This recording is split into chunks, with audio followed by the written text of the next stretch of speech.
What would you do if the seat you rightfully paid for, the one written clearly on your boarding pass, was stripped from you in front of an entire first-class cabin?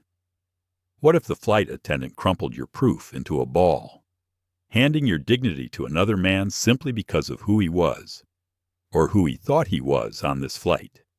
The cabin glowed with golden light and whispered with luxury, but beneath the surface ran something far darker. A powerful investor walked in, dripping arrogance, convinced the world belonged to him. A crew bowed to his name, not the rules, and a black CEO, calm and steady, was told he did not belong. But sometimes silence is sharper than shouting. Sometimes composure is the storm no one sees coming. Tonight, passengers would witness arrogance crumble, justice arrive at 30,000 feet, and a lesson that would ripple far beyond a single seat. So stay with us, because this is not just about a man and a boarding pass. This is about respect, power, and the moment the world was forced to listen, like, share, and subscribe to join us as we begin this unforgettable story. The cabin of Aurora Air Flight 918 felt like a sanctuary suspended above the noise of the world. Golden light flowed from the overhead sconces, softening every corner of the first-class section. The leather seats gleamed in cream, stitched so carefully that even their seams whispered of order. Polished wooden panels reflected faint glimmers from the aisle lamps. The faint aroma of roasted Arabica and sandalwood lingered in the air, as though the cabin itself had been perfumed for serenity. It was here, in seat 1A, that Dr. Marcus Ellison sat in silence. He did not look like a man seeking attention. He was the kind of presence that drew notice precisely because he did not demand it. His navy suit fit without a wrinkle, his tie knotted neatly, his glasses catching small flashes of light from the tablet resting in his hands. On the screen, graphs and numbers scrolled an orchestra of systems he himself had designed, a digital symphony of efficiency and order. Marcus was 50 years old, a black American who had built his company, Nova Systems, from a rented office with nothing but a laptop and sleepless ambition. Now, Nova powered entire data networks for cities across the country. But Marcus had long since learned that true power was not in the size of the empire one commanded, but in how one carried oneself when that empire was challenged. He sat upright, shoulders steady, posture straight, not stiff, but dignified. His silence was a presence stronger than words. Passengers entering the cabin glanced at him without knowing why. Perhaps it was the way his calm seemed to radiate through the noise of rolling suitcases and chatter. Perhaps it was because dignity, when embodied so completely, cannot be ignored. Across the aisle, a young law student named Sophia Tran settled into 3A. She tucked her phone into her lap, opened a notebook, and tried not to stare too obviously at the man in 1A. She had seen his face in magazines. She knew who he was, but it wasn't recognition that made her watch him. It was the strange gravity of his stillness. At 2D, Charlotte Vance adjusted her silk scarf and lifted a glass of water. 52 years old, with silver hair pinned neatly at her nape. Charlotte radiated an aura of command. She was the manager of a multi-billion-dollar investment fund, and she carried herself with the velvet-wrapped sharpness of someone used to watching empires rise and fall with the flick of her pen. Her eyes drifted toward Marcus, studying, calculating. She did not smile. She rarely did when observing potential shifts in power. Further down the cabin, Chief Flight Attendant Nadia Collins moved with polished precision. Her navy uniform was crisp, her dark hair pulled into a bun, her voice warm as she welcomed passengers. She smiled easily, her tone perfectly measured, her posture rehearsed.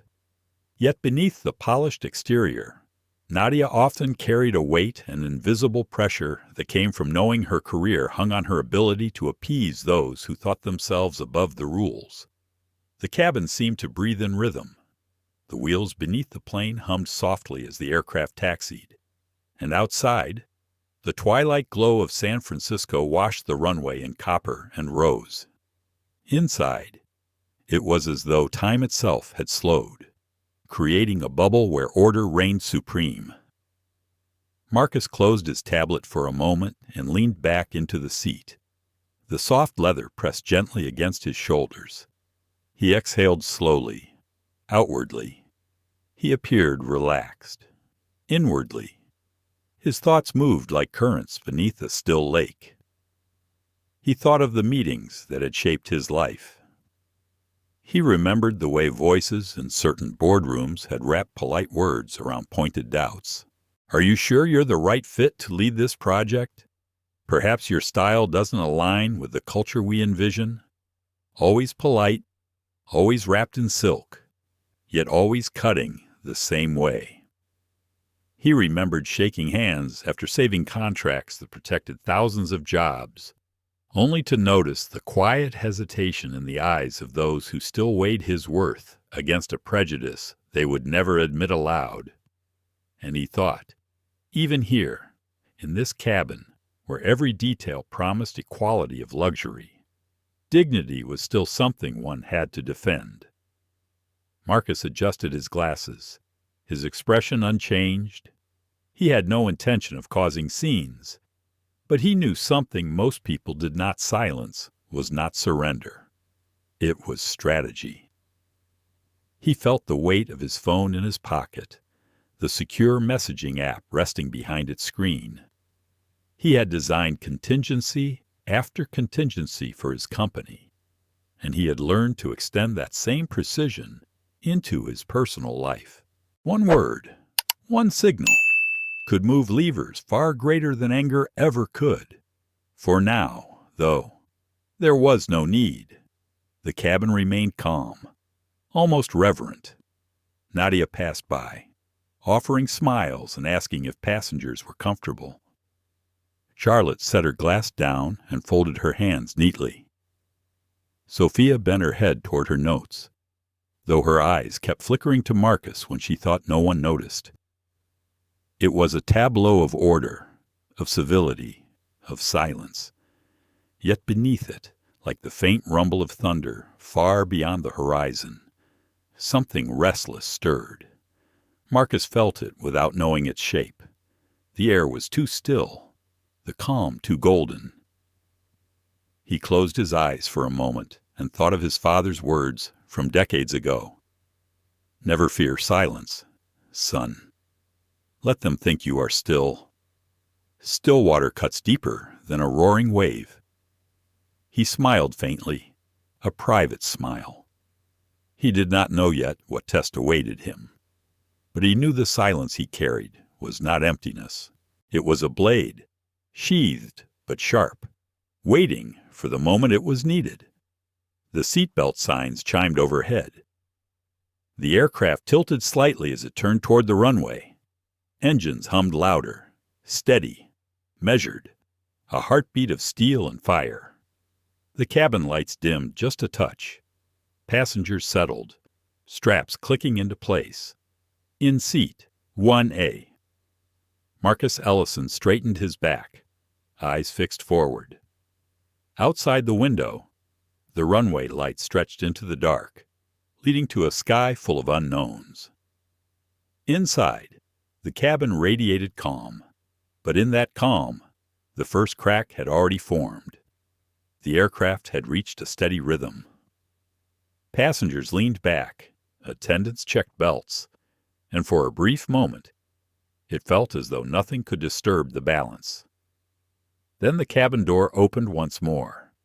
A figure stepped inside with a presence that did not match the serenity of the room. Victor Langford filled the aisle with his shoulders and with his arrogance. He was in his late 50s, broad-shouldered, still carrying the frame of a man who had once played rugby at an Ivy League school, but had long since replaced discipline with indulgence. His suit was dark gray, expensive but poorly worn, as if money had done all the work while respect had been forgotten.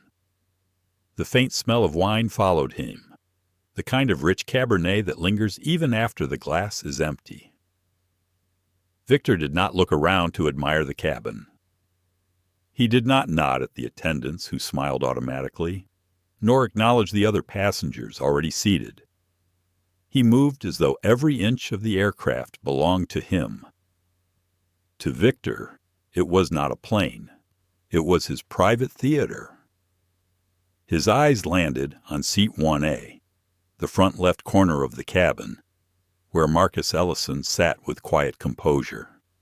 For a moment, Victor's brow furrowed as if something were out of place, like finding a stranger at his dining table. Then his lips curved into a smirk. "That's my seat," he said, voice cutting through the low hum of engines. The words were plain, but they sliced the golden calm of the cabin in two. Conversations halted. Forks hovered above plates. Even the background clinking of glasses seemed to pause mid-note. Marcus lifted his gaze from his tablet. His expression did not change. His dark eyes were steady, reflecting none of the insult, but carrying a weight that unsettled those watching. Slowly, deliberately, he set his tablet down on the armrest. His hand reached into the breast pocket of his jacket and withdrew the neatly folded boarding pass. Without a word, he extended it toward Victor. "Marcus Ellison," he said softly. "Seat 1A." The paper was crisp, the black letters clear against the white. It should have ended there. A man shows his pass. The seat is confirmed. The matter is resolved. But in this cabin, order was already fragile. Chief Flight Attendant Nadia Collins appeared at Victor's side, her smile tense, her palms already damp with nervous sweat. She had dealt with difficult passengers before.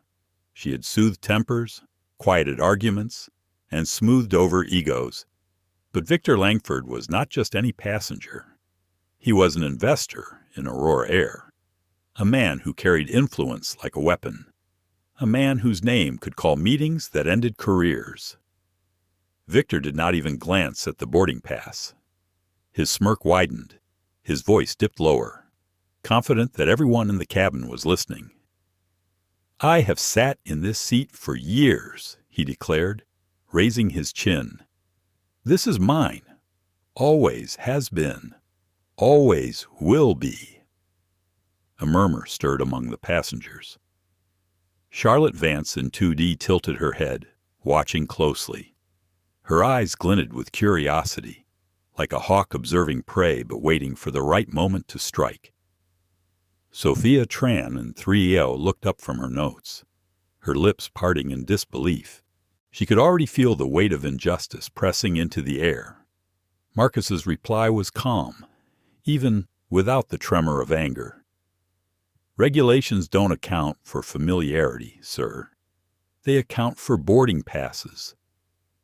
The words hung in the air, measured and quiet, but they carried more strength than volume could have offered. Nadia's chest tightened. Her eyes flicked from the crisp pass in her hand to Victor's expectant glare.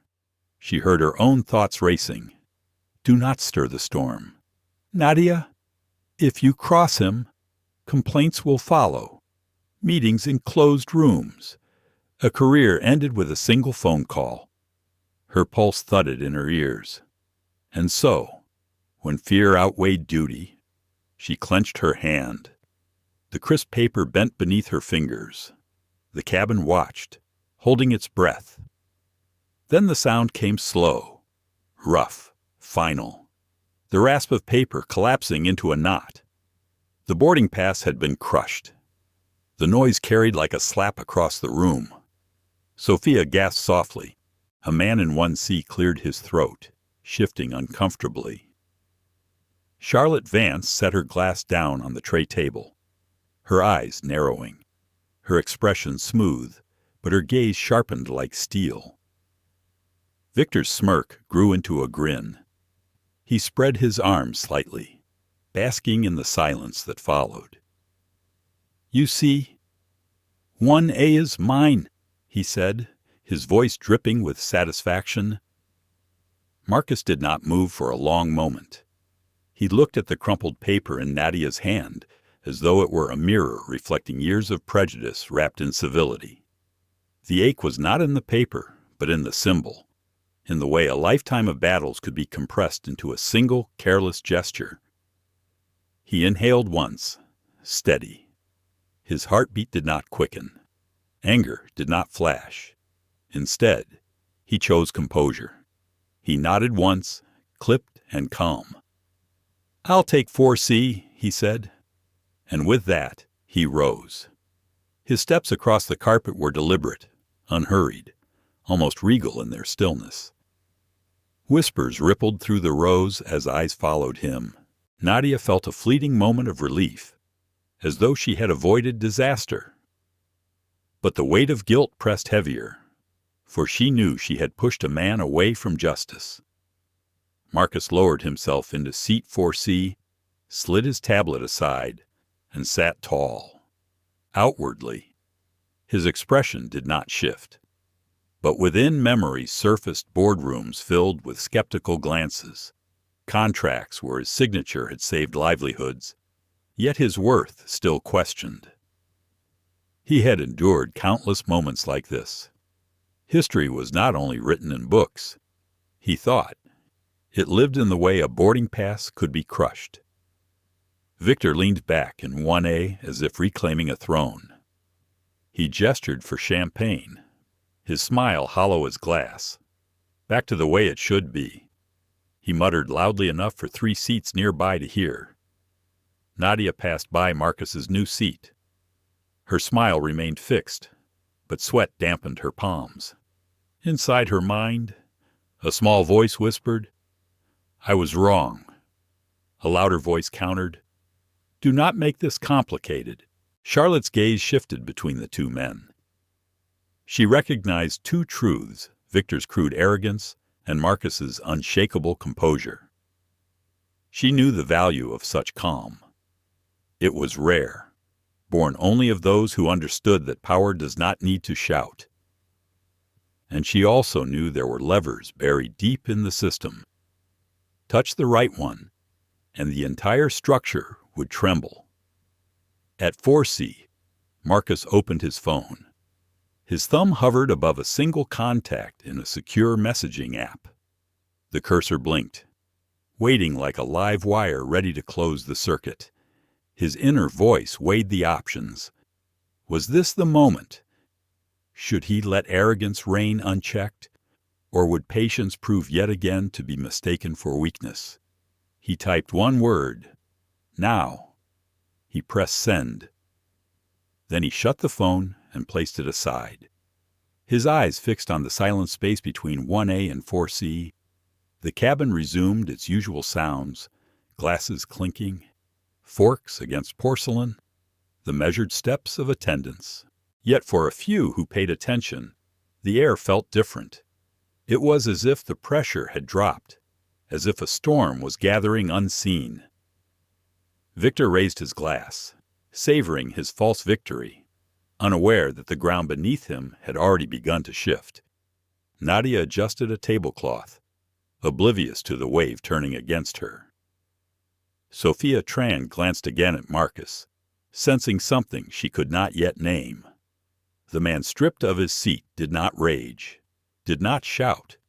He sat tall, breathing evenly, as if measuring the speed of a storm still distant. And though the first-class cabin appeared calm, the game had just changed. The hum of the engines filled the silence left behind after the crumpled pass. First class returned to its golden glow, but it was no longer serene. The air carried a heaviness that pressed on every chest, an invisible reminder of what had just happened. Marcus Ellison sat in seat 4C. The leather was soft, the legroom ample, the glass on the tray table polished.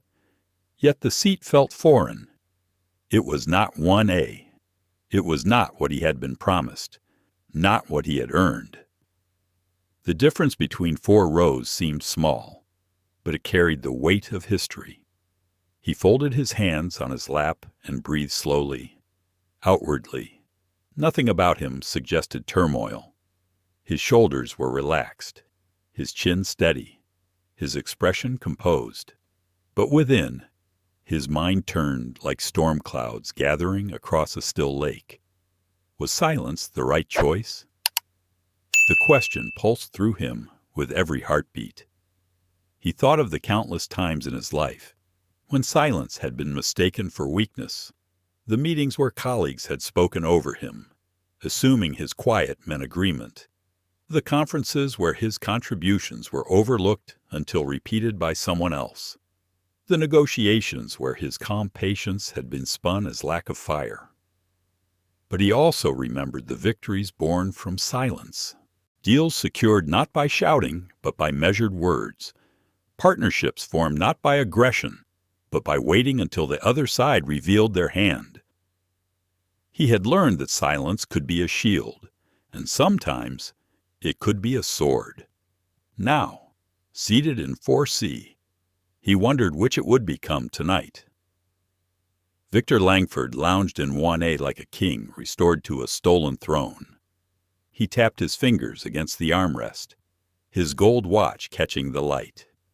He chuckled under his breath, loud enough for those around him to hear, savoring his triumph. Back to the way it should be, he murmured again, letting the words carry just far enough to sting. Several passengers shifted in their seats.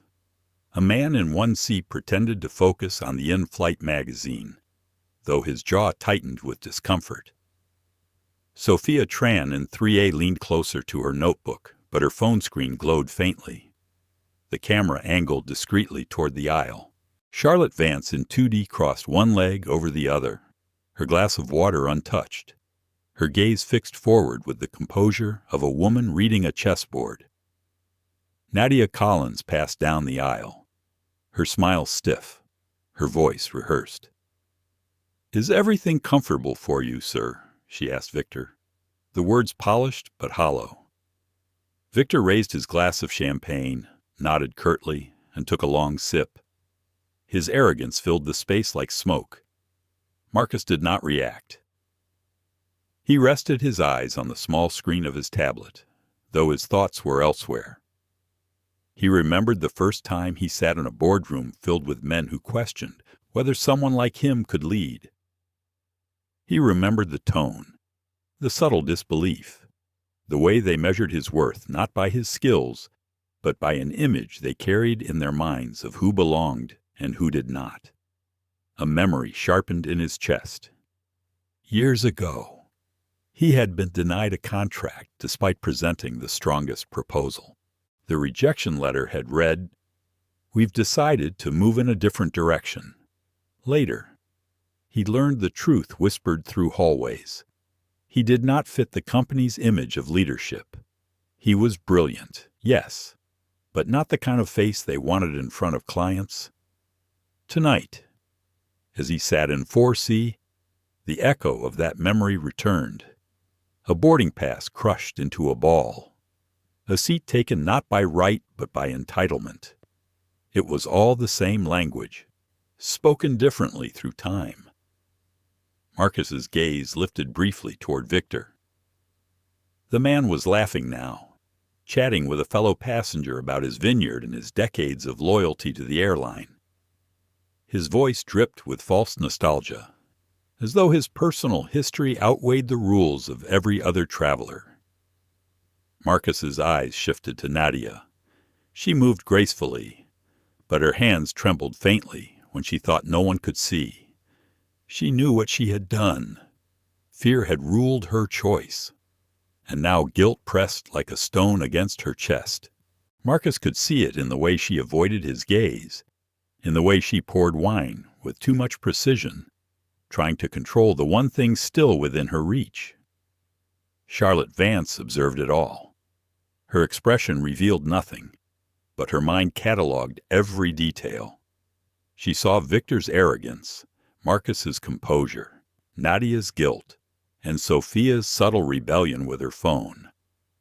She knew the balance of power could shift at any moment. Charlotte had lived her life steering vast fortunes through storms of ego and pride. She recognized this silence for what it was, not surrender, not weakness, a storm waiting for the right signal. Sophia Tron's fingers tightened on her phone. She whispered to the young man beside her. He had the pass. "How can this be?" Her companion tugged her sleeve, whispered back nervously. "Don't get involved. It's not worth it."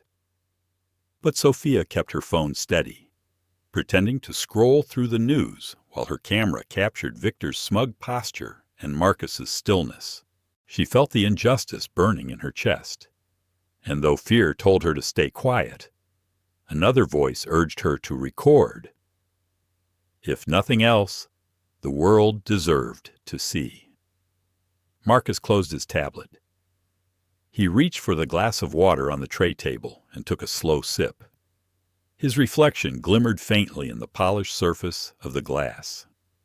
He thought of his father again, of words spoken decades ago in their small home in Atlanta. "Son," his father had said, "the world will test you in ways that feel unbearable, but never give them your anger too quickly. Anger is a gift you must place carefully, or they will use it against you. Choose your silence, and one day it will speak louder than their shouting." Marcus set the glass down. His breathing was steady. His silence pressed on the cabin like a weight. Around him, passengers shifted, glanced, whispered. Some avoided the truth, burying themselves in screens and magazines. Others looked on with unease, torn between fear of confrontation and quiet admiration for the man who refused to bow to humiliation.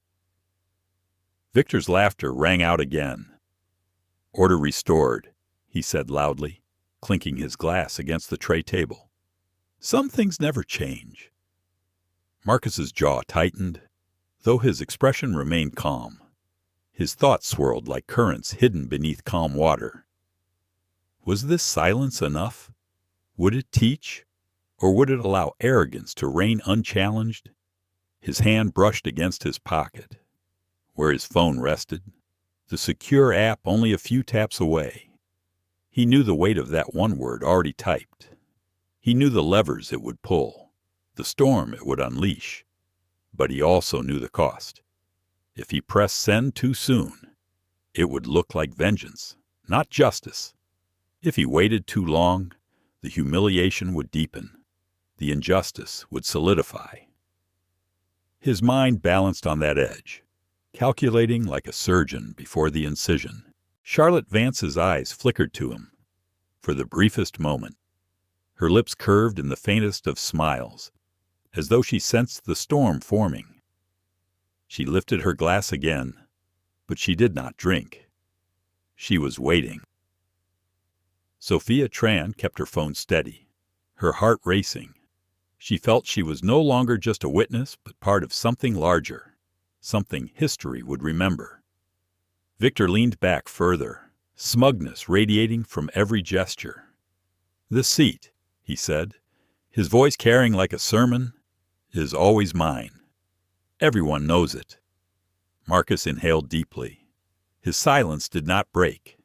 His eyes darkened with thought, steady, fathomless, a quiet ocean preparing to unleash its tide. The weight of that silence pressed on the entire cabin. And though no announcement had been made, though no hand had yet moved, those who felt the subtle shift in the air knew the storm was coming. The champagne flute in Victor Langford's hand caught the golden cabin light as though it had been staged.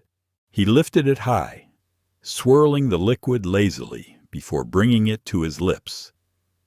The gesture was not for thirst. It was performance. Every move was an announcement: I have won. I own this place. I belong here above all others. The cabin absorbed the performance like unwilling witnesses at a theater they had not chosen to attend. Some passengers fixed their eyes on screens, pretending to be enthralled by silent news tickers. Others shifted in their seats, glancing quickly toward Marcus Ellison in 4C, then away again, as if ashamed by their own unease. Victor's voice broke the silence. It was not loud in volume, but it carried the sharpness of a knife cutting through linen. "Order restored," he said with a self-satisfied grin. "You see, some traditions cannot be broken. Certain seats are meant for certain people." The words hung in the air like smoke, bitter and unavoidable. Nadia Collins, the chief flight attendant, passed nearby. She forced a smile, though her lips trembled ever so slightly. Her uniform was still flawless, her stride still practiced, but her mind was unraveling with each step. She had made the choice to crush the boarding pass. She had bowed to fear instead of principle. Now the cabin's air felt thicker with every breath she took. When she poured Victor another glass of champagne, her hands nearly betrayed her. The liquid trembled inside the crystal. She steadied herself, placing the glass carefully in front of him. He nodded without looking at her, his eyes already drifting toward Marcus as if savoring the sight of victory. Marcus remained in 4C, unmoving, the embodiment of silence. He leaned slightly back, his fingers interlaced loosely on his lap. His face revealed nothing, but his stillness was not emptiness. It was full, dense, carrying more weight than Victor's noise could ever muster. Charlotte Vance in 2D tilted her head slightly. She had seen this play before, in boardrooms and courtrooms, in negotiations that decided the fate of entire industries. There was always one man who shouted, who banged the table, who wielded arrogance like a blunt weapon. And then there was the other, the one who sat still, who waited, who knew that silence, when timed perfectly, could break walls louder than fists. Her eyes moved between the two men now. Victor's false throne in 1A, Marcus's calm exile in 4C. Charlotte sipped her water and thought to herself, "This is not over." Sophia Tran in 3A felt her chest tighten as she continued to record. She angled her phone carefully, pretending to check social media while the camera captured Victor's smirk, Nadia's nervous hands, and Marcus's quiet resolve. She was young, only 26, but even she could sense the weight of what was unfolding. She whispered softly, "This doesn't feel right." Her companion beside her shook his head nervously. "Don't get involved. People like him," he gestured vaguely toward Marcus, "they'll be fine. They always find a way." Sophia frowned. She knew better. The way Marcus sat, stripped of his rightful seat, told a deeper truth. People like him did not always find a way. They built one, often against walls designed to keep them out. Victor leaned back, gesturing broadly with his champagne. "Back to the way it should be," he repeated. His laugh was hollow, but he filled it with confidence. "This seat has always been mine. I have history with this airline. I helped build its success." He wanted the cabin to hear, and they did. His words spread like oil on water, coating everything with a sheen of entitlement. Nadia moved further down the aisle, her thoughts louder than her footsteps. "What have I done?" she asked herself. The man had the boarding pass. He was calm, respectful, rightful, and yet she had chosen fear. She had chosen the easier path. The thought pressed into her chest like a stone she could not move. She glanced back at Marcus briefly, just long enough to see that he was not looking at her. His gaze was forward, steady, unreadable. That unreadability made her guilt worse. Anger she could have managed. Silence was harder. Marcus's mind was far from the cabin now. His thoughts stretched across years of quiet humiliations. The time a handshake had been denied at a gala. The time a reporter had mistaken him for an assistant rather than the CEO. The time his company had been nearly cut out of a deal until his designs proved indispensable. Each moment was a crumpled boarding pass, each one a reminder that dignity was fragile in the hands of those who saw it as optional. He looked at Victor briefly, then turned his eyes back to the window. Outside, the runway lights were shrinking, replaced by the endless black of sky. He inhaled, slow and deliberate. Silence had always been his choice. It was his inheritance, his weapon, his shield. Tonight, though, the silence felt heavier. He wondered if it would be enough. Charlotte Vance caught that look. The way Marcus's eyes flickered toward Victor and then away. It told her what she needed to know. He was calculating. He was not defeated.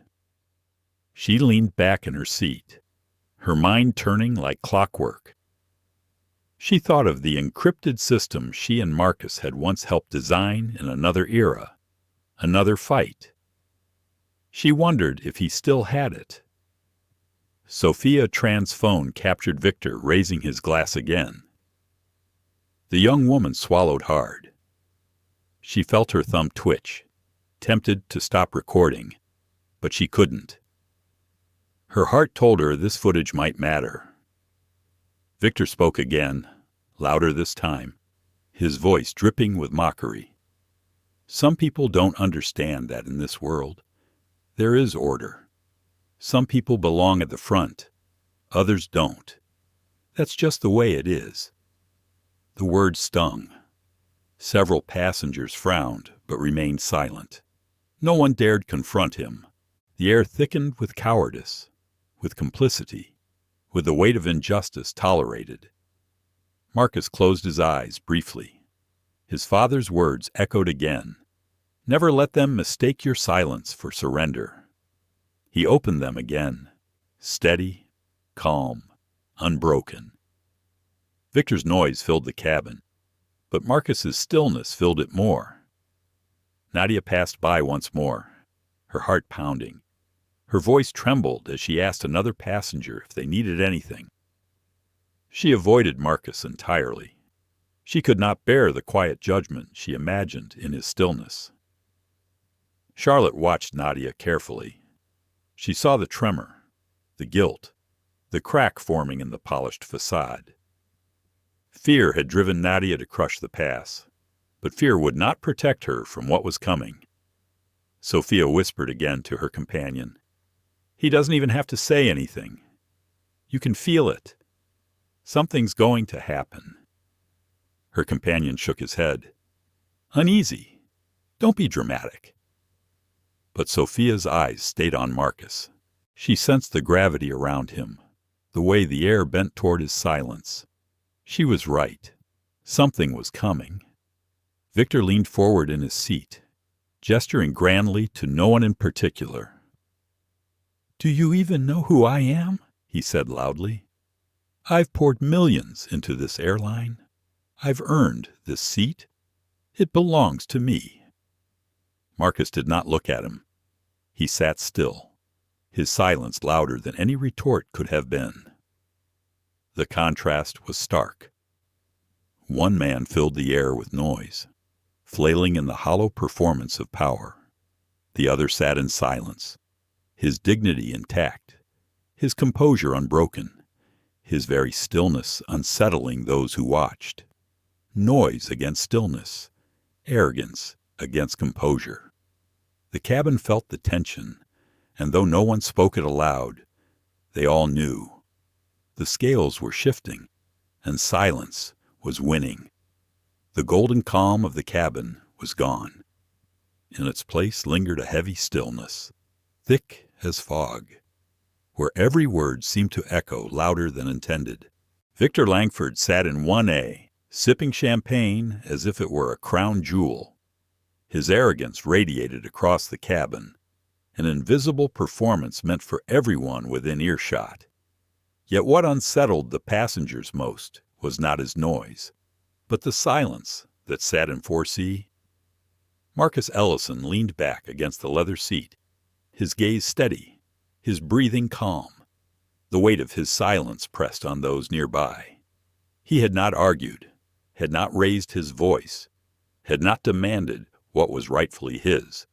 Instead, he had chosen composure, and that composure carried more power than any shouted protest. Sophia Tran in 3A could not tear her eyes away. She angled her phone discreetly, pretending to scroll, but the camera recorded everything: Victor's smirk, Nadia's trembling hands, the crushed remains of a boarding pass. She felt her chest tighten with a strange mix of fear and duty. She whispered to herself, almost soundless, "People need to see this." Her companion nudged her elbow. "Stop! Sophia!" "You don't want trouble? Put it away." But she shook her head faintly. "No, this matters." Charlotte Vance in 2D watched with the detached sharpness of a strategist. Her silver hair glimmered under the cabin lights, her eyes calm yet calculating. She had seen many conflicts in boardrooms, had navigated storms of power and pride. But this was different. This was raw, visible, impossible to disguise behind contracts and legal jargon. She noted every detail, storing it like ammunition. Victor leaned forward, raising his voice again, his words polished with contempt. Order must be respected. Certain places are not meant for everyone. That's the way the world works. A couple in 1C exchanged uneasy glances. The woman pressed her lips together, whispering something too soft to hear. The man shook his head, pretending to immerse himself in the in-flight magazine, his fingers trembling slightly against the paper. Farther back, a young entrepreneur in 5A adjusted his tie nervously. He was no stranger to ambition, but the scene unfolding in front of him stirred something deeper. He wanted to say something, to stand up, but fear anchored him to the seat. His mind replayed the words of his mentor, "Pick your battles wisely." He chose silence, but his eyes betrayed his discomfort. Nadia Collins walked down the aisle again, her heart pounding. Every step reminded her of the choice she had made. She had crushed the pass. She had sided with arrogance over dignity. And now, every glance at Marcus's composed figure reminded her of the truth she had betrayed. She adjusted a napkin, straightened a glass, but nothing steadied her racing thoughts. Why did I do it? She asked herself. The man had shown his pass. He had been calm, respectful, patient, and I crumbled, just like the paper in my hand. She risked a glance toward him. He was not looking at her. That hurt more than if he had. His silence was not empty. It was judgment without words, a mirror reflecting her fear back at her. Sophia's camera caught the moment perfectly, Nadia passing Marcus with her eyes averted, Victor leaning back smugly, Marcus still and unbroken. In that silence, the cabin became a theater. Everyone was an actor, whether they admitted it or not. Victor played the king, Marcus played the exiled rightful heir, Nadia played the trembling hand of compromise, Charlotte played the calculating witness, and Sophia, unknowingly, played the chronicler whose record would one day escape the cabin and ignite the world outside. Victor raised his voice again. Do you even know what this airline owes me? Without my investments, half of you wouldn't be sitting here. I've earned my place in 1A 1,000 times over. The arrogance clanged against the walls, but no one applauded. The passengers sat frozen, unsure where to place their loyalty. Some looked away. Others stared forward, their faces stiff masks of neutrality. But beneath those masks churned unease, even shame. Marcus finally shifted. He lifted his glass of water, took a slow sip, then set it back down with deliberate calm. The motion was small, but it rippled across the cabin like a pebble dropped into a pond. Several pairs of eyes followed the movement. His silence, his restraint, demanded more attention than Victor's noise. Charlotte Vance noticed it instantly. She smiled faintly to herself, though no one saw. She knew this pattern well. The louder one side grew, the more power the quiet side gained. Noise consumed itself. Silence sharpened like a blade. Sophia Tron leaned closer to her companion, whispering, "He doesn't need to say anything. Look at him. He's stronger than all of them." Her companion muttered nervously, "You're imagining it." But she knew she was not. Victor set his glass down with a clink, raising his voice once more. "Respect is not given. It is earned. And I've earned more than anyone else here." Marcus's eyes lifted then, meeting Victor's for the briefest of moments. The gaze was calm, unshaken, but it carried a weight that made Victor falter ever so slightly. He masked it with another laugh, louder this time, but the crack had shown. Nadia caught it too. She felt her stomach twist. Victor was not invincible. He was loud, but not unbreakable. The realization deepened her guilt. She had crushed the wrong man's boarding pass. Charlotte folded her hands neatly on her lap. She thought of the encrypted systems she and Marcus had once helped build years ago. Tools designed for moments exactly like this. She wondered if he still had access, if he had already set something in motion. Sophia's phone vibrated softly with a notification. She ignored it, keeping the camera steady. She whispered again, "This will matter. You'll see." The engines hummed beneath them, steady and unbothered, a mechanical heartbeat that contrasted with the human tension above. Outside, the darkness of the sky stretched endless, dotted with faint stars. Inside, the cabin was its own universe, a stage where silence and noise battled invisibly. Marcus leaned back, closing his eyes for a moment. He remembered his father's words, remembered every humiliation endured, every battle fought with calm. He thought of the one word already typed into his phone, waiting to be sent. He did not move yet. Timing was everything. Victor's voice continued to fill the cabin, but fewer people listened now. His words were loud, but they rang hollow, echoing only against the walls. Marcus's silence, however, filled the air, pressing into every chest, making every breath heavier. The witnesses felt it. The couple in 1C, the young man in 5A, Charlotte Vance in 2D, Sophia Tran in 3A, Nadia Collins with trembling hands. They all felt it, and though none of them spoke aloud, a silent truth grew heavier with every passing second. The man in 4C had not been defeated. The storm had not yet begun. The hum of the engines was steady, but inside the cabin, tension vibrated like a wire pulled to its breaking point. Passengers shifted uneasily in their seats, trapped between silence and noise. Victor Langford filled the air with his voice, every sentence a proclamation of power.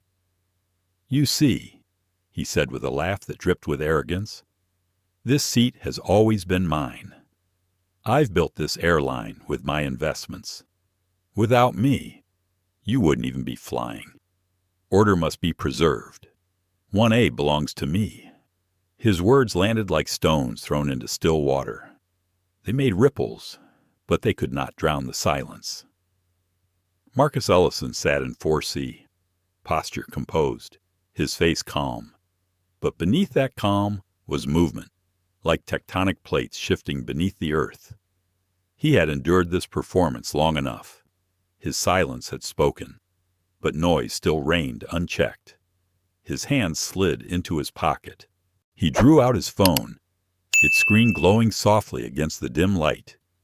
The secure messaging app opened, its interface clean and stark. At the top of the screen blinked a single word, already typed, already waiting, now. He hesitated. His thumb hovered above the screen. He thought of his father's words. Do not give them your anger too quickly. Choose your silence carefully. Had he waited long enough, or had he waited too long? His heart was steady, but his mind raced. He weighed the passengers around him. Sophia Tran in 3A recording quietly, her eyes bright with indignation. The couple in 1C shrinking into themselves, unwilling to speak but unwilling to applaud either. The young man in 5A leaning forward, restless, his tie slightly askew. Charlotte Vance in 2D, calm as stone, watching every move like a strategist studying a battlefield. Charlotte's eyes flicked briefly toward Marcus. Just a glance, but it was enough. He caught it, a signal, a silent message between two people who understood power. She knew what he was about to do. She had been waiting for it. Victor raised his glass again, letting the champagne catch the light. Some people never learn. He sneered.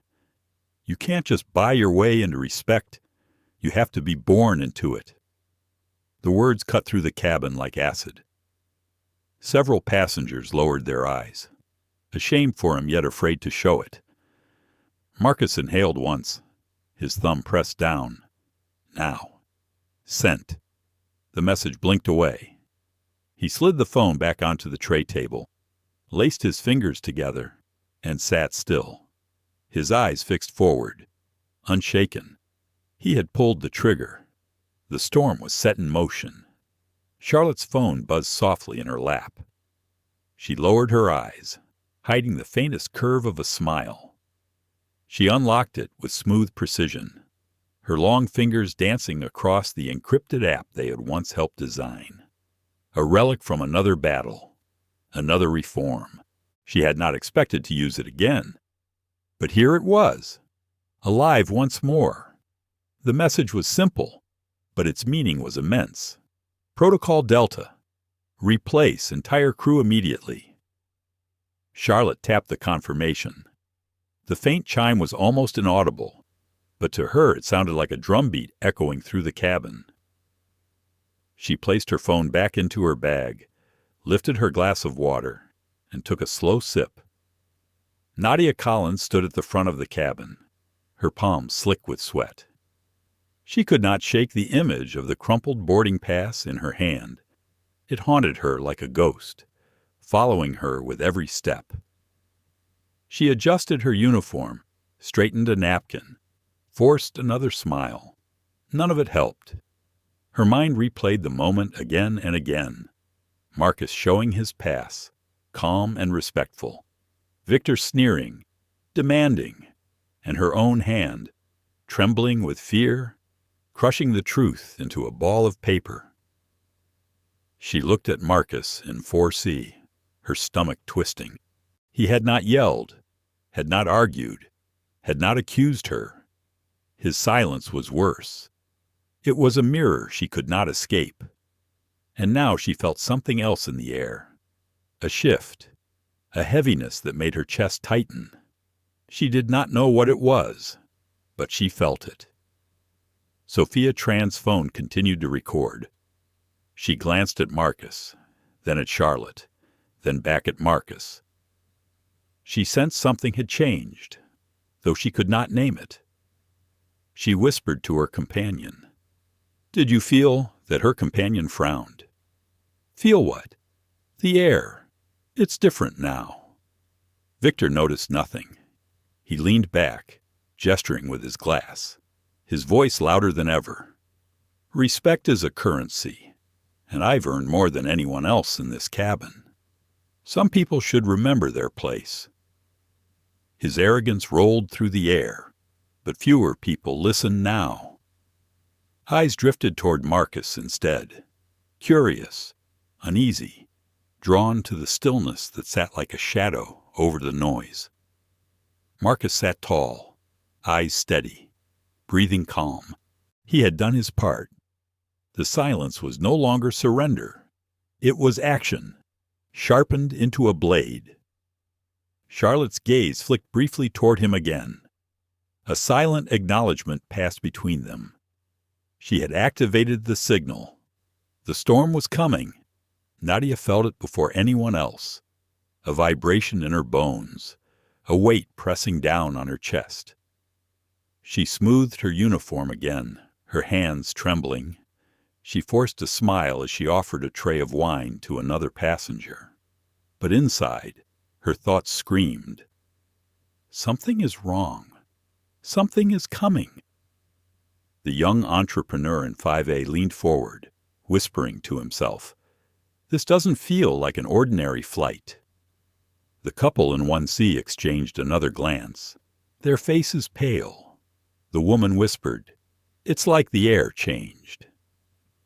Sophia bit her lip, her phone steady in her hands. She had no idea what was unfolding, but she knew she was capturing something important, something that would not remain within the walls of this cabin. Victor chuckled again, lifting his glass in triumph. "The world is simple," he said. "Those who know their place thrive. Those who don't suffer humiliation." The words had barely left his lips when the intercom above crackled softly. A chime sounded, sharp and clear. Nadia froze mid-step. Her heart leapt into her throat. "Attention passengers." The voice of the captain rang out, calm and professional. "Please remain seated. Operational adjustments are in progress. Your cooperation is appreciated." The cabin stirred, heads lifted. Whispers spread like wildfire. Victor frowned, glancing toward the front. Operational adjustments. What nonsense! Is this Marcus's expression did not change. He sat still, calm. His eyes closed for a moment as though in meditation. He exhaled slowly. The first wave had begun. Charlotte lifted her glass, sipping calmly, her eyes glittering with the knowledge of what was to come. Sophia's phone captured it all. Victor's frown, Nadia's trembling hands, Marcus's serene composure. The storm had been unleashed. The cabin was too quiet. The kind of quiet that made people glance at each other, searching for clues and expressions and posture. The captain's announcement still lingered in the air like smoke. Operational adjustments. The phrase was vague, sterile, yet unsettling. Passengers whispered in hushed tones. The couple in 1C leaned close, the woman whispering, "What does that mean?" The man shook his head, his brow furrowed. "I've flown for years. I've never heard it said like that." The young entrepreneur in 5A pulled his phone from his pocket, checking for a signal. There was none. Airplane mode sealed them off from the world. He exhaled sharply, uneasy. Nadia Collins stood frozen near the galley, her palms damp against her uniform.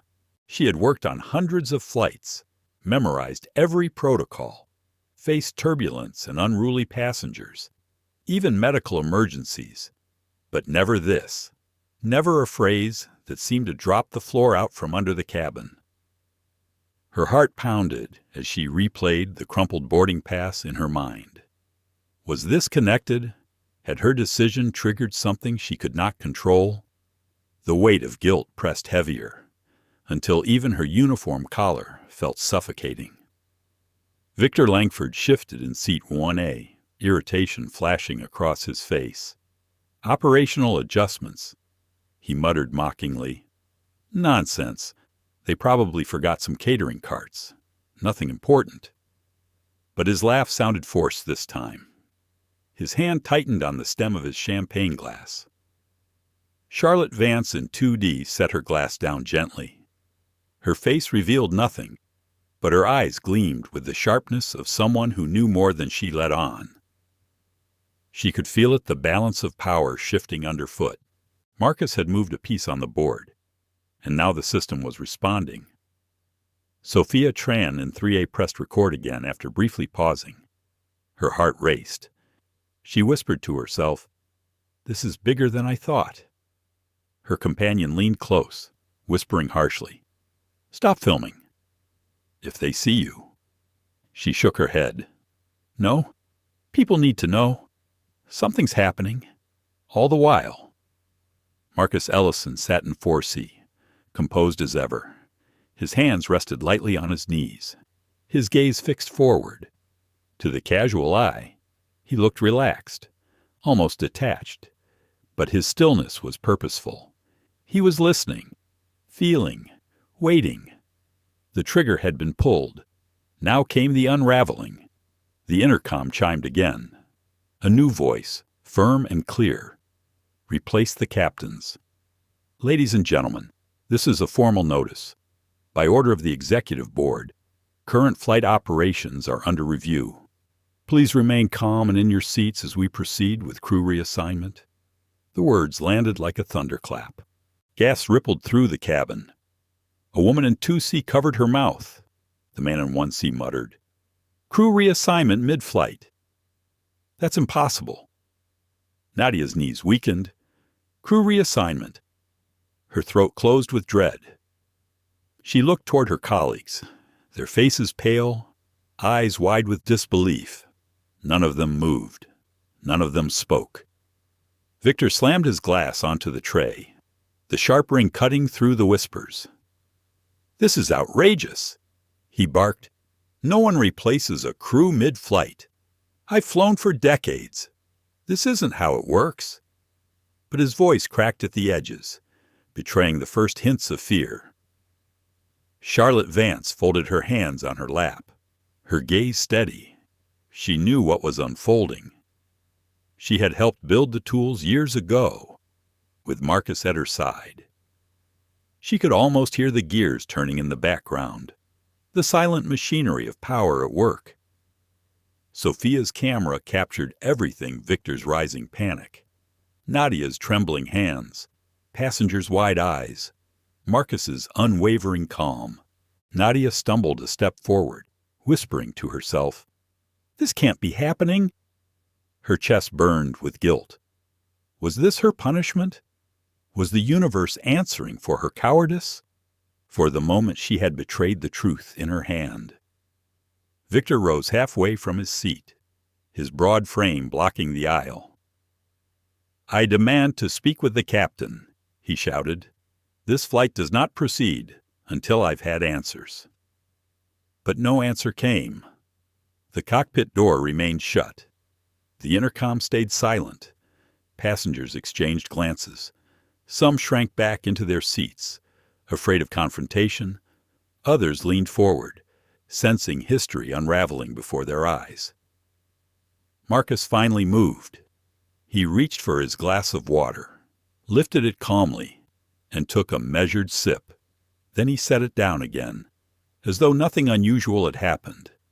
The gesture was subtle, but it spread through the cabin like a wave.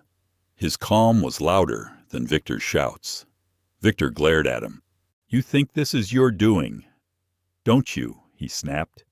"Don't sit there, smug. You're just another passenger. You don't command planes. You don't command airlines." Marcus met his gaze for a brief moment. His expression was unreadable, his silence unbroken. Victor clenched his fists. He wanted a fight, wanted an argument, but none came. The silence was unbearable. Nadia turned away, her eyes burning. She had wanted to preserve order, to avoid chaos, but now chaos had come anyway, and it was bigger than she could contain. Charlotte exhaled softly, almost imperceptibly. She tilted her head toward Marcus, a gesture of quiet acknowledgement. He had not needed to move, not needed to shout. The message had been sent, the wheels were turning, and nothing Victor could say would stop it now. Sophia whispered to herself, "He doesn't even need to speak. The world is moving around him." Her camera lens trembled slightly in her hand. The intercom chimed once more. Attention! Preparations are underway for immediate crew transition. Please remain seated. Nadia's breath caught. Crew transition. The words were final. This was real. She clutched the edge of a seat to steady herself. Her hands shook so violently she nearly dropped the tray she carried.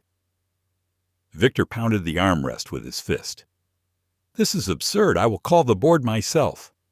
I will put an end to this farce. He fumbled for his phone, his face flushed red. But before he could unlock it, the screen flashed with a system-wide message. Access denied. His phone buzzed, then went dark. His eyes widened. What is this? He shouted. Who dares? Charlotte watched with cold calm. She had seen this before. Once the system was in motion, there was no escape. Marcus leaned back, folding his hands together. His breathing remained even. His silence spoke louder than Victor's rage. Nadia closed her eyes, her heart pounding. She realized then that she was no longer in control of anything. None of them were. The cabin, once a sanctuary of order, was being rewritten before their eyes. And in that silence, every passenger felt it. The unraveling had begun. The cabin lights dimmed slightly as the engines lowered their pitch. Passengers looked around nervously, their faces illuminated by the golden glow of first class. The air carried an unnatural heaviness, as though everyone sensed they were standing on the edge of something irreversible. The intercom chimed once more. The voice that followed was calm but sharp, carrying the authority of steel wrapped in velvet. Attention passengers. By direct order of the executive board, the current crew will be relieved of duty immediately. Please remain seated while the transition takes place. The words fell like thunder. Gaffs erupted across the cabin. A woman in 2C whispered, "Relieved of duty, all of them." The man beside her muttered, "Impossible. This has never happened before." Nadia Collins stood frozen near the galley, her face drained of color. Her hands trembled so violently that the tray she carried rattled. She set it down quickly before it slipped, pressing her palms against her thighs to steady them. She felt exposed, stripped bare before every eye. Victor Langford shot to his feet, his chair snapping backward against the wall. His voice roared over the stunned silence. "This is madness. You cannot remove an entire crew mid-flight. I demand to see the captain. I demand answers now." But the cockpit door remained closed. No reply came. Marcus Ellison in 4C sat still, hands folded loosely in his lap. His face remained calm, but his presence grew larger with every passing second. He did not need to move. The storm he had set in motion was moving toward them all. Charlotte Vance leaned back in 2D, her silver hair catching the cabin light. She observed with the sharpness of someone who had already read the next chapter. She knew Victor was finished. His rage was the noise of a crumbling empire, not the power of control. Sophia Tran's phone recorded every detail. Her heart raced, her hands barely steady, but she did not stop. She knew these images would one day leave this cabin and shake the outside world, she whispered to herself. History is happening here. Victor pointed toward Marcus, his face red with fury. It's him. He is behind this. Do you hear me? He thinks he can play games, but I will have him removed. I will call the board myself. He fumbled for his phone, but the screen blinked with the same message as before. Access denied. His eyes widened in shock. Then fury. No, no one does this to me. Nadia flinched at his volume. Her breath came short. Guilt and fear crashing together in waves. She wanted to speak, to explain, to apologize to Marcus for what she had done. But her throat tightened, and no words emerged. The cabin door at the front opened with a hiss. Heads turned instantly. A group of new attendants entered, their uniforms immaculate, their posture sharp with authority. They moved with the precision of soldiers, their eyes scanning the cabin with calm control. Behind them, 2 new pilots followed, their insignia gleaming. At their head stood Sofia Marquez, tall and commanding. Her dark hair was tied neatly back, her voice steady as she spoke. "Thank you for your patience. By direct order of the board, this flight will continue under new leadership. The previous crew will disembark immediately." Gas rippled again. A man in 1C whispered, "Unbelievable. They are really replacing them." Victor's voice exploded. "This is outrageous. I will not allow it. I am a founding investor. You cannot override me. I own this airline." Sofia Marquez met his rage with unshaken calm. "I am sorry. Mr. Langford, this decision comes from the top. It is final." Her words landed like a gavel. The current crew hesitated, their faces pale. Nadia stood frozen, her chest tight, her knees weak. She looked at her colleagues, then at Marcus. Her eyes burned with regret. This was her failure. She had betrayed the truth, and now justice was unfolding before everyone. Victor pointed a trembling finger at Sofia. "You don't know who you are speaking to. Without me, this airline would not exist. You will regret this." Sofia's eyes did not waver. "Please return to your seat, sir." The passengers whispered louder now. A woman in 2C said, "He is losing control." The young man in 5A leaned forward, whispering, "This is what happens when arrogance collapses." Marcus remained still. He had not spoken, not raised his voice. Yet every eye turned toward him. They sensed he was at the center of this storm, even if they did not understand how. Charlotte Vance studied him carefully. His silence was no longer only composure. It was command. Nadia finally moved, her voice breaking as she whispered, "I am sorry." Her eyes glistened as she looked at Marcus, but he did not turn to her. He kept his gaze forward, calm and unbroken. Her apology dissolved into the thick air, unheard. Victor slammed his hand against the wall. "This is my cabin, my seat. No one takes that from me." But the cabin no longer believed him. The faces around him were no longer submissive. Some passengers frowned openly. Others shook their heads. The tide had turned. Sofia Marquez stepped closer. Her voice carried a new weight, firm but measured. "Mr. Langford, please sit down. This is not negotiable."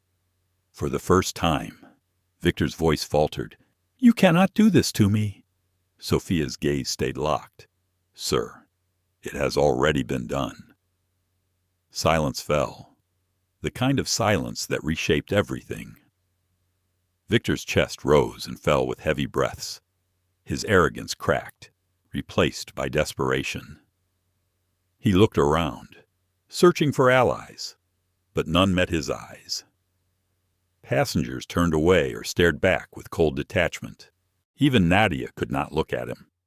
Marcus shifted slightly in his seat, tilting his head just enough to meet Victor's gaze. His eyes were steady, calm, unwavering. He said nothing. He did not need to. His silence carried more weight than 1,000 shouted words. Victor's lips trembled. For the first time, he seemed small. Charlotte leaned back, her eyes sharp. She thought to herself, "The confrontation has begun, and he has already lost." The cabin door opened again. 2 uniformed security officers stepped in, their boots clicking softly against the carpet. Their presence was enough to silence even Victor. Passengers exhaled as though they had been holding their breath for hours. The confrontation was here, and it was undeniable, and in the center of it all. Marcus Ellison sat in silence, calm as a stone in a storm, the weight of dignity pressing heavier than noise ever could. The two security officers stood at the entrance of the cabin like pillars of stone, their uniforms sharp, their posture unyielding. Their arrival sucked the air from the room, and for a moment even Victor Langford fell silent. Passengers straightened in their seats. The couple in 1C held their breath. The young entrepreneur in 5A leaned forward, eyes wide. The woman in 2C whispered, "This cannot be real." Yet it was. The shift in power was tangible, undeniable. Sophia Tran's phone trembled slightly in her hand as she recorded, her heart hammering. She whispered to herself, "This is history." Her companion pressed his lips tight, too nervous to stop her this time. Sofia Marquez, the new lead flight attendant, stepped forward with measured grace. Her voice was calm but decisive, a voice that left no room for negotiation. "Mr. Langford, by order of the board, you are required to comply. Please collect your belongings and vacate your seat." Victor's jaw tightened. He stood tall, his broad shoulders squared, trying to summon the aura of authority that had once bent entire boardrooms to his will. But now, his voice cracked when he spoke. "You cannot do this. I have poured millions into this airline. This seat is mine by right." Sophia's gaze never wavered. "This seat belongs to the passenger who holds the valid boarding pass. That is not you. Mr. Langford." Whispers surged through the cabin like a wave. A businessman in 2B murmured. Finally, someone said it. The woman beside him nodded firmly. Victor turned, his eyes darting desperately from passenger to passenger. "You know who I am. Tell them this is wrong." But no one responded. Faces turned away. Eyes avoided his. The silence of the cabin struck him harder than words. Nadia Collins stood frozen near the galley, her face pale, her hands shaking. She wanted to disappear. This was her doing, her mistake. She had crushed the pass, bowed to fear, and now stood as a silent accomplice in Victor's arrogance. Shame pressed on her chest like a weight she could not lift. Victor's voice rose again, tinged with desperation. "You cannot treat me this way. I will call the board myself. I will have every one of you fired." He raised his phone, but the screen blinked once more. Access denied. His face drained of color, his hand trembling. No, this cannot be." Charlotte Vance in 2D leaned forward, her eyes cold and sharp. She thought to herself, "This is the collapse. The louder he shouts, the smaller he becomes."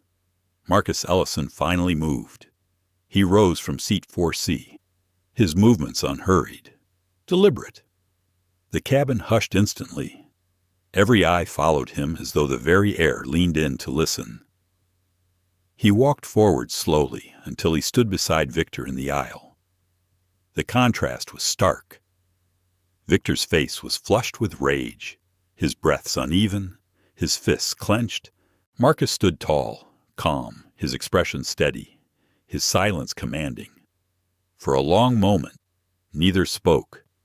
The tension was unbearable. Then Marcus's voice cut through the air, low and even. "Respect is not a privilege to be bought. Mr. Langford, it is a principle. And tonight, you have lost it."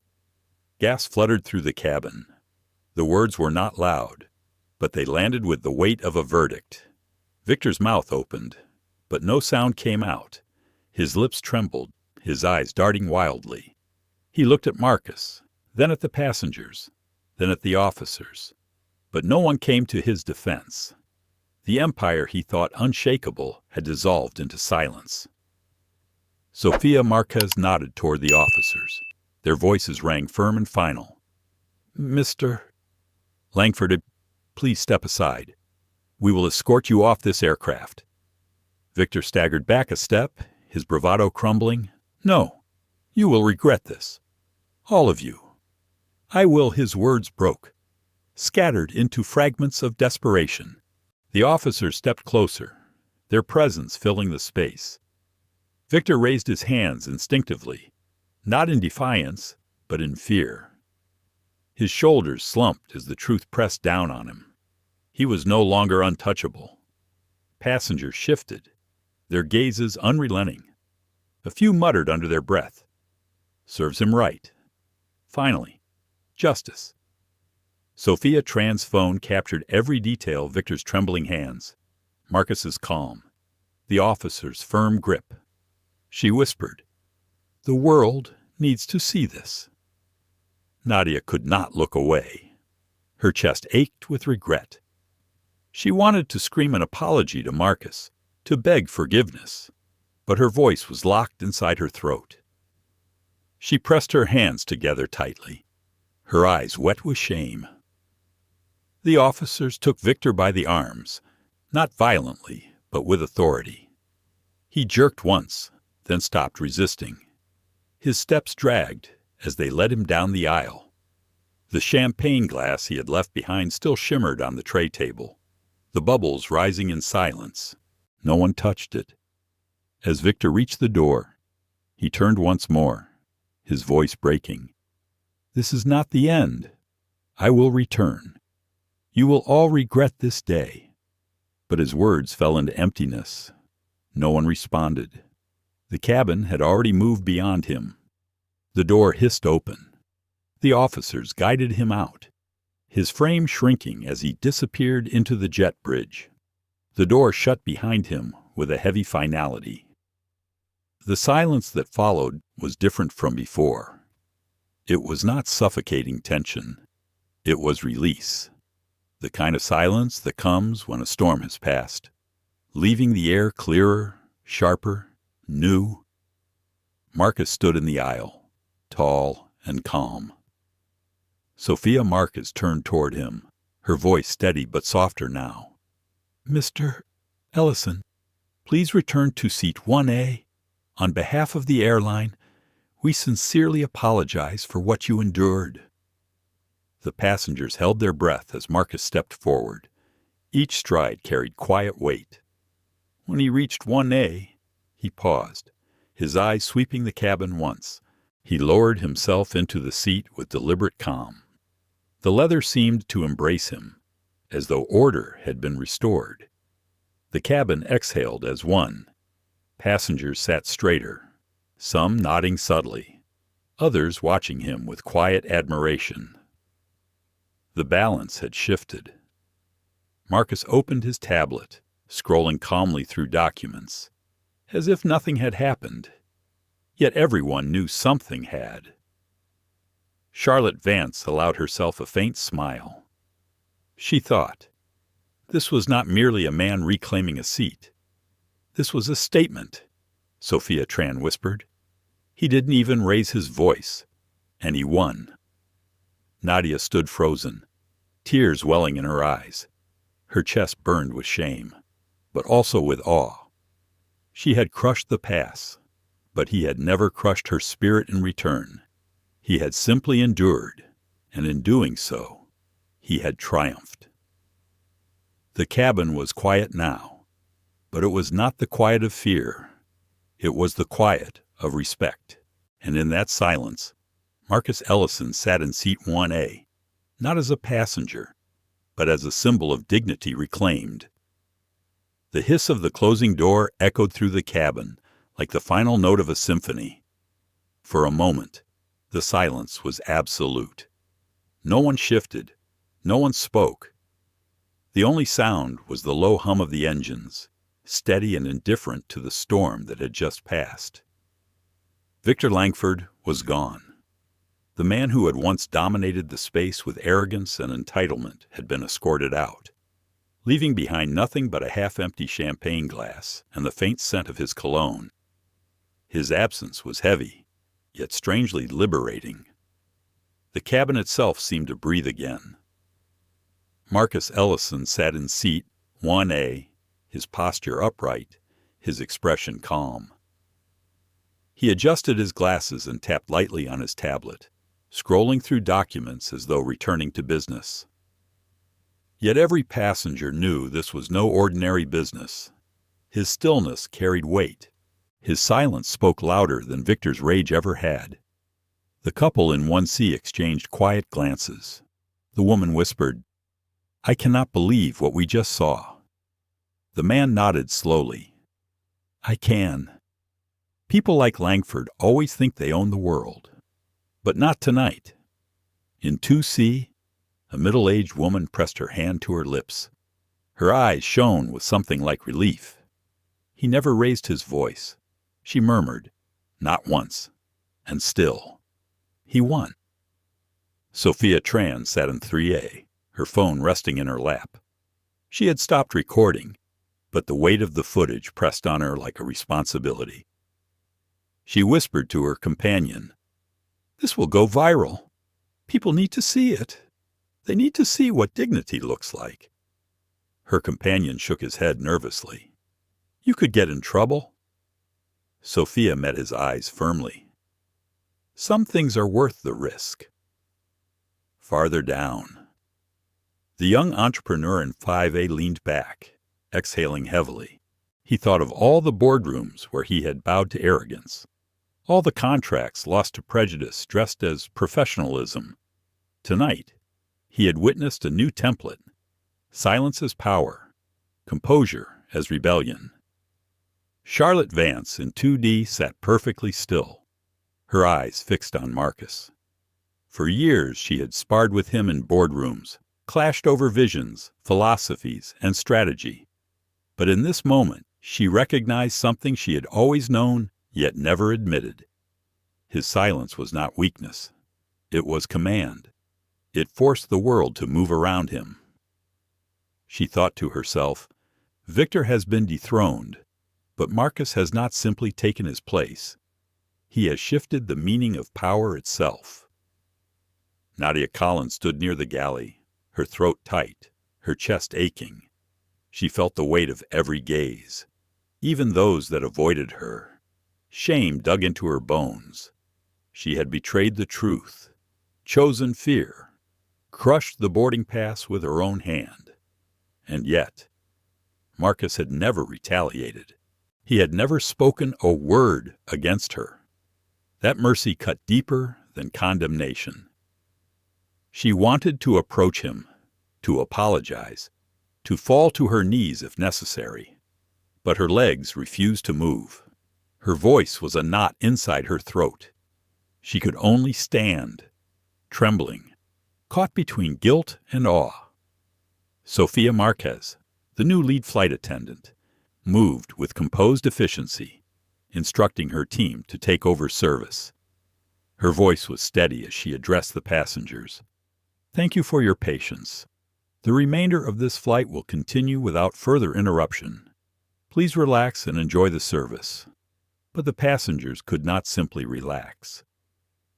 The air was different now. The golden glow of first class no longer felt like empty luxury. It felt like a stage where a profound lesson had been performed. The businessman in 2B leaned forward, speaking softly. That man in 1A, he changed everything tonight. The woman beside him nodded. He reminded us that respect is not negotiable. Marcus remained quiet, scrolling on his tablet. But his presence pulled every thought in the cabin toward him. He was no longer just a passenger. He was a symbol, and everyone knew it. Sophia Tran stared at him with admiration. She whispered to herself, "He gave us all permission to believe again." Charlotte Vance raised her glass, not in toast, but in silent acknowledgement. She thought, "The game has changed. The era of men like Langford is over." Nadia finally gathered the courage to step forward. Her voice trembled as she spoke softly. "Mr. Ellison, I am sorry." The words barely carried across the aisle, but Marcus looked up, his eyes calm and steady. For a moment their gazes met. He did not speak. He only nodded once, a gesture of quiet acknowledgement. It was neither absolution nor condemnation. It was something heavier truth accepted. Nadia felt her knees weaken. Her eyes blurred with tears. That single nod was more than she deserved. Yet it freed her from the weight she carried. The passengers watched in silence. They felt the shift too. They saw the contrast between Marcus's quiet strength and Victor's hollow arrogance. They understood the unspoken message: dignity cannot be crushed, not even when a boarding pass is. The engines roared softly as the plane continued its journey, but the cabin remained hushed. Passengers sat straighter, their eyes brighter, as though they had all shared in a secret awakening. Marcus leaned back, his gaze drifting to the window. The night sky stretched wide and endless, city lights twinkling far below. He breathed deeply, his thoughts steady. This was not just his victory. It was a moment that belonged to everyone who had ever been told they did not belong. Sophia whispered into her phone's notes app, typing quickly. Dignity is not loud. It is silent. It is steady, and it always wins. Charlotte's eyes softened as she studied Marcus. She remembered the message he had sent her earlier. One word. Now. She realized that this was only the beginning. Nadia pressed a hand to her chest, whispering to herself, "Never again. I will never betray dignity again." The passengers slowly relaxed, though the air remained heavy with meaning. They sipped their drinks, adjusted their blankets, reopened books and magazines. But nothing returned to normal. Every action was tinged with the memory of what they had just witnessed.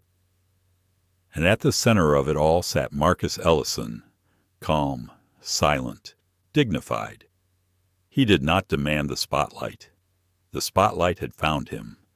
The cabin would never forget. The plane glided smoothly through the night sky, the steady hum of the engines filling the silence left in the wake of Victor Langford's removal. The first-class cabin had changed. The champagne glasses, the soft leather seats, the dim golden light no longer seemed like luxuries. They felt like witnesses. Passengers spoke in hushed tones, as though afraid to disturb the fragile calm. The couple in one seat leaned toward one another, their whispers filled with awe. The woman said, "We were here. We saw it with our own eyes." The man nodded, his voice low. "It will be remembered." Sophia Tran and 3A held her phone tightly in her lap. The video she had captured was more than footage. It was evidence, a living document of dignity standing firm against arrogance. Her chest swelled with both excitement and responsibility. She whispered to herself, "This is going to change things." Her companion frowned. "You cannot just post it. Think of the consequences." Sophia met his eyes, her voice steady. "The world has to see. Otherwise, nothing changes." A few rows ahead. Charlotte Vance studied Marcus Ellison from seat 2D. He sat upright in 1A, posture calm, eyes steady as he gazed through the window at the endless sky. His composure fascinated her. She had known Marcus for years, clashed with him in negotiations, debated him in boardrooms. She knew his brilliance, his stubbornness, his integrity. But tonight she saw something different, something rare. He had transformed silence into power. Charlotte leaned slightly toward him. Her voice was low, meant only for his ears. "You have not changed. Marcus, you sit in silence until the entire world has no choice but to listen." Marcus turned his head, his eyes meeting hers. He allowed a faint smile.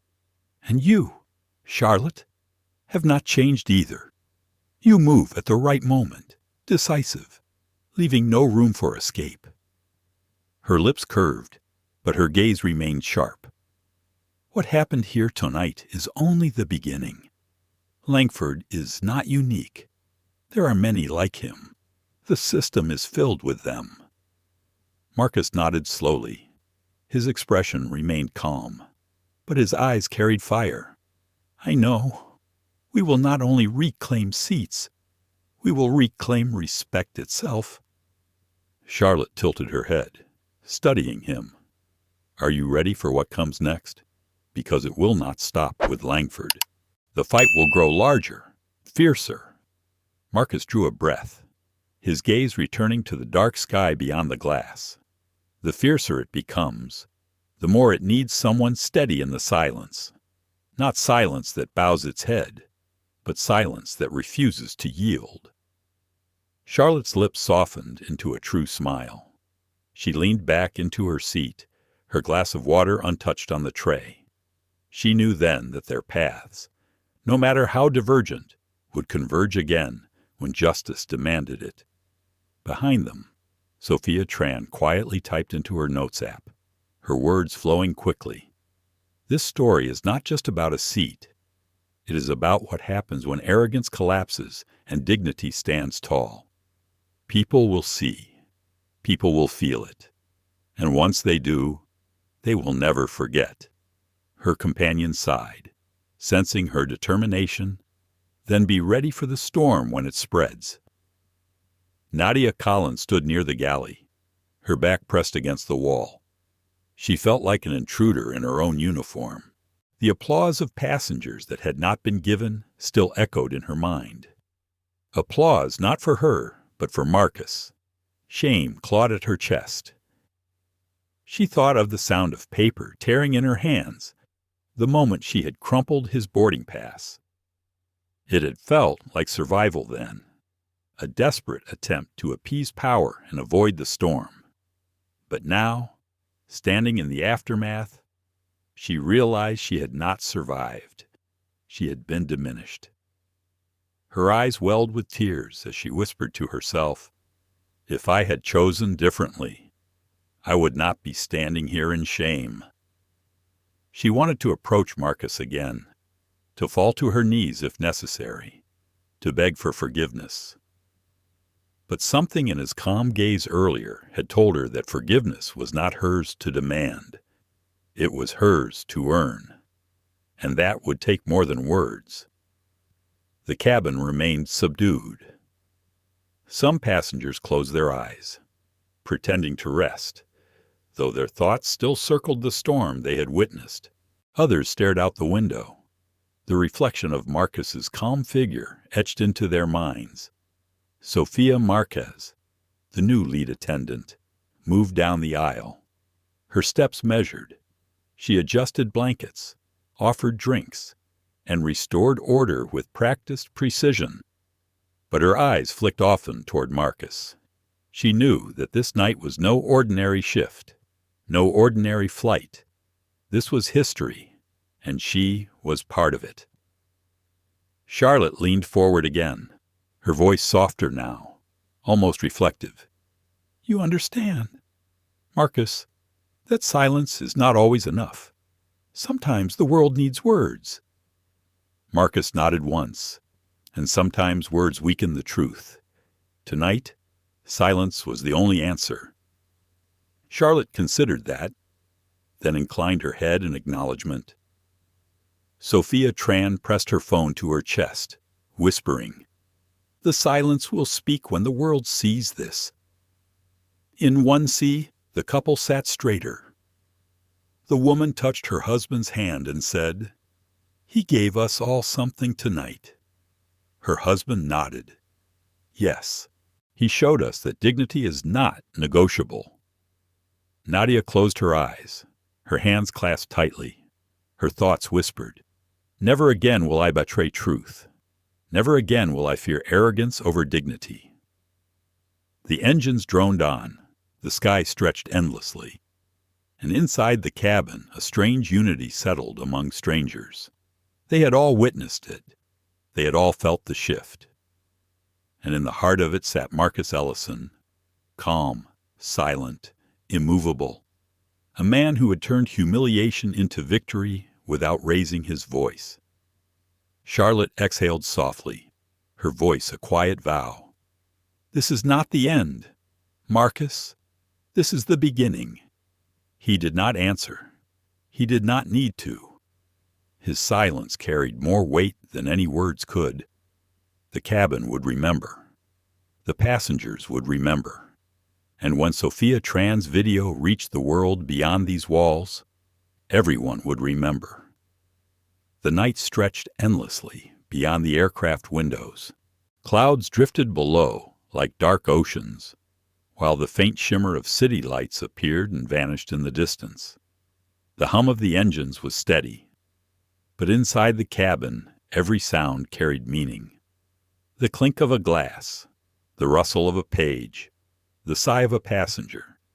It was no longer the routine silence of luxury. It was the stillness of a place marked by history. Marcus Ellison sat in seat 1A, posture composed, eyes calm as he looked out into the sky. The golden light from the overhead lamp framed his profile, his silence commanding more attention than words ever could. He was not a man reveling in victory. He was a man carrying the weight of something larger than himself. The couple in 1C sat with their hands intertwined, their whispers soft. "We will never forget this," the woman said. Her husband nodded. "No one will. He has changed the way I think about power." In 2C, a businesswoman wrote rapidly in her journal, her words spilling across the page. She glanced often at Marcus, her pen scratching furiously, as though trying to capture the moment before it slipped away. Sophia Tran sat in 3A, her phone open in her lap. The recording glowed on the screen, frame after frame of arrogance collapsing and dignity rising in its place. She watched it in silence, her breath caught in her chest. She whispered, "The world needs to see this." Her companion shifted nervously. "Are you sure? Once you post it, there is no turning back." Sophia lifted her eyes, her voice firm. Truth never asked for permission. It asked to be seen. A few rows ahead, Charlotte Vance leaned forward, her elbows on her knees, her sharp eyes fixed on Marcus. She had seen him fight in boardrooms, negotiate impossible contracts, endure the subtle and not-so-subtle slights of those who underestimated him. Tonight she had seen him win without a single shout. She murmured under her breath, "You have become something more than a man. You are a testament." Nadia Collins stood near the galley, her back pressed against the wall, her hands twisted together, her eyes damp. She replayed every moment in her mind, the crumpled boarding pass, the hollow justification, the fear that had guided her hand. Shame seared her, but alongside it grew something else, a vow. She whispered softly so no one else could hear, "Never again. I will never choose fear over truth again." Sophia Marquez, the new lead attendant, moved with quiet authority, restoring order with subtle gestures. She adjusted seat belts, offered water, answered soft questions. Yet she too glanced often at Marcus, recognizing that her role tonight was not only to serve, but to witness. Charlotte finally leaned closer, speaking just above a whisper.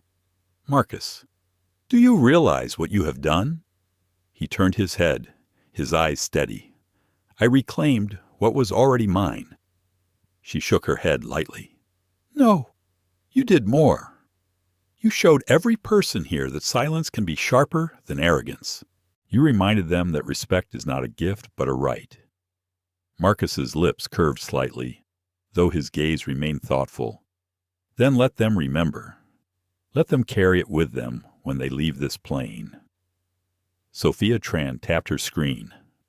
With a deep breath, she pressed upload. The video began to transfer. inch by inch, toward the network that waited on the ground. Her heart raced, but her resolve did not waver. "The world will know by morning," she whispered. Her companion closed his eyes, whispering back, "Then let it be." In 5A, the young entrepreneur typed a message into his phone, drafting notes he would later share with his colleagues. "Tonight I saw a man dismantle arrogance with silence. I saw composure win where shouting failed. This is the new standard." Nadia finally gathered the courage to step closer to Marcus. Her voice trembled. "Mr. Ellison, I know I failed you. I know I betrayed truth when I chose fear. I do not expect forgiveness, but I want you to know I will not make the same mistake again." Marcus turned to her, his eyes steady, his silence heavier than words. After a long moment, he gave a single nod. It was not absolution, but it was recognition. Nadia's breath caught, her shoulders shuddering as relief and sorrow mingled inside her. She stepped back quietly, her vow written in her own heart. The cabin settled. Some passengers closed their eyes, others sipped water, but none could fully return to ordinary life. Each of them carried the memory of the storm, the image of Victor dragged out, the quiet strength of Marcus seated in 1A. Charlotte leaned back, her voice soft, reflective. "This night will not remain in this cabin. It will ripple outward. It will touch the boardrooms, the offices, the cities.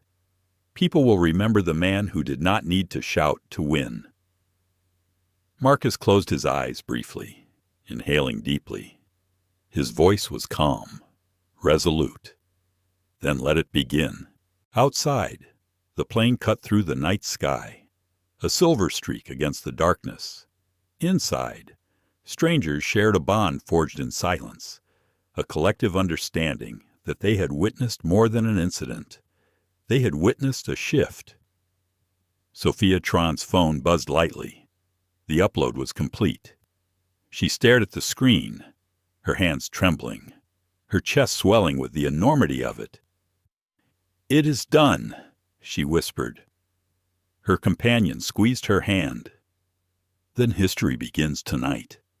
The engines droned on, but the cabin seemed changed forever. Each passenger would disembark carrying a story not of champagne or leather seats, but of dignity, respect, and the collapse of false power. Marcus Ellison remained in 1A, his eyes steady on the horizon. He thought not of triumph, but of responsibility. He had reclaimed his seat, but more than that, he had shown what true order meant. The storm had passed, but the echoes of its lesson would outlive the flight itself. When the plane finally touched down hours later, every passenger would step off knowing they had witnessed something unforgettable. And when Sophia's video reached the world, millions more would see what they had seen, that silence, when anchored in truth, can dismantle even the loudest empire of arrogance. Marcus rested his hands lightly on his lap, his breathing steady. He closed his eyes for a moment, and in the darkness behind them, he saw not victory, but a future still waiting to be built. He whispered softly, more to himself than to anyone else, "This is not the end. This is the beginning." And in that moment, the cabin, the passengers, and perhaps even the sky itself seemed to listen. The engines may have carried that plane safely to its destination, but what happened inside first class will not fade with the closing of a cabin door. A boarding pass was crushed, yet dignity was not. An arrogant empire was silenced, yet composure spoke louder than any voice in the room. Marcus Ellison did not simply reclaim a seat. He reminded everyone that respect is not a privilege handed out by the powerful.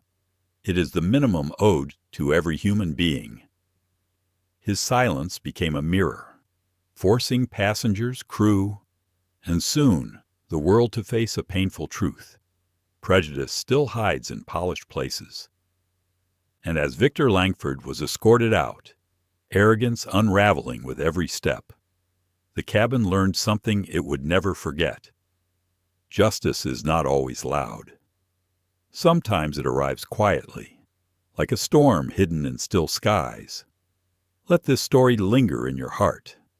Let it remind you to honor dignity, to reject arrogance, to stand even in silence against injustice. Because change does not begin in boardrooms. Sometimes it begins in seat 1A. If this story moved you, please like, share, and subscribe. Stay with us for more stories that reveal truth, stir hearts, and call for justice.